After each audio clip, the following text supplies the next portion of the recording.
everyone! Today we will immerse ourselves in an amazing and beautiful marine world that is often overlooked. We will take a journey into the sea, looking at it from the perspective of its smallest inhabitants, the microbes. My goal is that after this presentation, you will learn about how deeply our lives are connected to these microscopic creatures, and why should we take care about our ocean. First, I want to explain you two important concepts. The first one is marine microbes.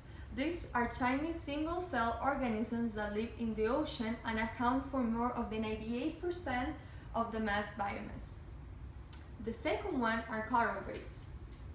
Coral reefs are a ridge of rock in the sea formed by the growth and deposit of coral. An average teaspoon of ocean waters contains 5 million bacteria and 50 million viruses. Imagine 2 gallons of ocean water. There will be more bacteria in those 2 gallons that are the total in this planet. Take a moment and think how many gallons are in the sea, or think about the seawater we have swallowed over the years. You may think, why do we get sick from that water? The answer is simple.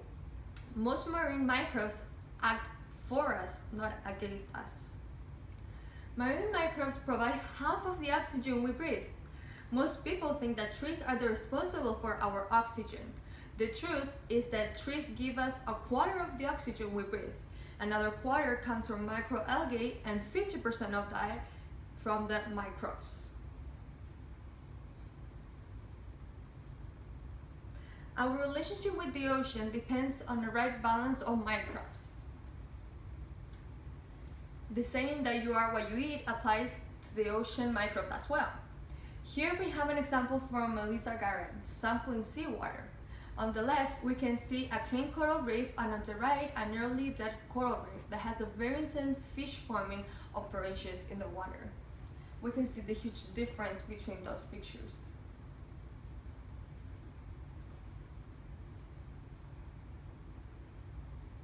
If we take a drop of the seawater from each of the seas and we put it under the microscope, we can see the huge difference. This one is from clean coral reef, and this one is from fish farming sea. The fish in this case feel the physical discomfort of the ocean. There's less oxygen present, more pathogens, and maybe toxins produced by these microbes. These tiny microbes have a very large scale power to control how our ocean smells, how it tastes, how it feels, and how it looks. Microbes are the invisible engineer that control the chemistry of our ocean.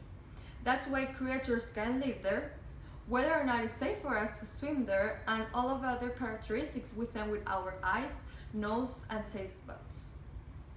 The marine biologist Melissa Garren spent much of her time researching about human-microbe interaction, specifically on coral reefs. Corals have their own protected communities. However, rather than keeping theirs on the inside, they keep them on the outside to protect them from the surroundings. Here, it's a three-dimensional image that can show this. All of the red circles that are here are symbiotic algae that live inside the coral tissue, turning sunlight and into sugars they both can use. And these little blue dots that we see here are the protective bacteria of the coral reefs. Too many reefs are going from looking from the picture on the left to the picture on the right. The picture on the right remains a very popular tourist snorkeling spot on the island of Mali, even though it's lost most of its coral cover the past decades. Corals are getting sick all around the globe at alarming rates, and we don't really know how and why.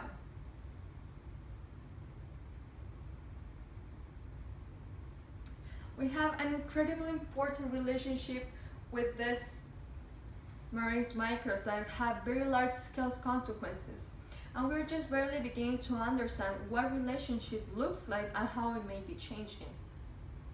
Well, I hope you enjoyed this short journal about microbial oceans, and the next time you look at the sea, you will take a deep breath of fresh ocean air and wonder, what else are all of these unseen microbes doing to keep our ocean healthy?